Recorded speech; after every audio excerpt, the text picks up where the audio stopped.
बहुत समय पहले की बात है। एक छोटे से गांव में एक युवा युवती रहती थी जिसका नाम आराध्या था। वह गांव की सुंदरी और प्रेरणा स्रोता के साथ निकली थी, लेकिन उसके जीवन का सच्चा परिप्रेक्ष्य कुछ और था। इस कहानी में हम आराध्या के साथ उसके जीवन की यात्रा पर जाएंगे, जहां उसने अपनी ऊर्जा को जगाने और सफलता प्राप्त करने के लिए अजीबो गरीब परीक्षणों का सामना किया। आराध्या का गांव एक शांत और हरित जगह था, जिसमें चिर्पिंग बर्ड्स और हिरणों की दौड़शाला का दृश्य हमेशा बना रहता था। यहाँ के लोग संतुलन और शांति से जीने का आनंद लेते थे। लेकिन आराध्या के परिवार के लिए जीवन बहुत मुश्किल था।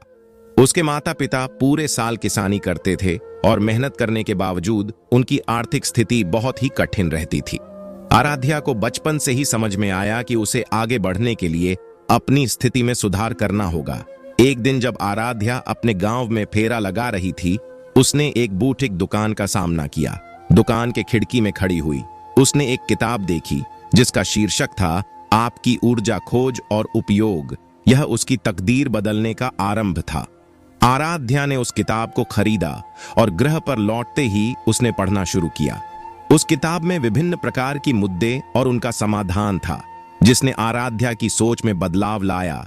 उसने सीखा कि ऊर्जा उसके अंदर है, उसे जागरूक करना है और उसे सही दिशा में उपयोग करना है।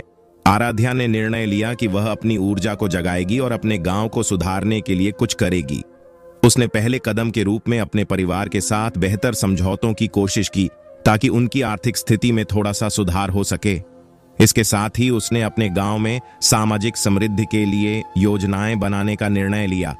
उसने एक शिक्षा केंद्र शुरू किया ताकि गांव के बच्चे अच्छी शिक्षा प्राप्त कर सकें और उनका भविष्य बेहतर हो सके। आराध्या की कहानी गांव के लोगों के बीच फैल गई और जल्दी ही उसकी साहसपूर्ण कदमों ने उसे एक प्रेरणा स्रोत बना दिया। उसे समर्थन मिला और उसकी योजनाएं और भी मजबूत हुईं। आराध्या ने अगले कई वर्षों में अपनी कठिनाइयों का सामना किया, लेकिन उसने कभी हार नहीं मानी। उसने सीखा कि समस्याएं तब होती हैं जब हम उन्हें हल करने का प्रयास करते हैं, नहीं तो हम कभी नहीं जान सकते कि हम कितना कर सकते हैं। आराध्या की मेहनत और संघर्ष ने उसे उच्चतम ऊंचाइयों तक पहुंचाया। उसका शिक्षा केंद्र गांव के बच्चों के लिए एक मंच बन गया और उसने उन्हें बेहतर जीवन की दिशा में मार्गदर्शन किया। आराध्या ने गांव की सफाई की, अभियान चलाया और स्वच्छता में सुधार किया। उसने गांव वालों को कौशल विकसित करने के लिए योजनाएं बनाए। बहुत समय पहले की बात है।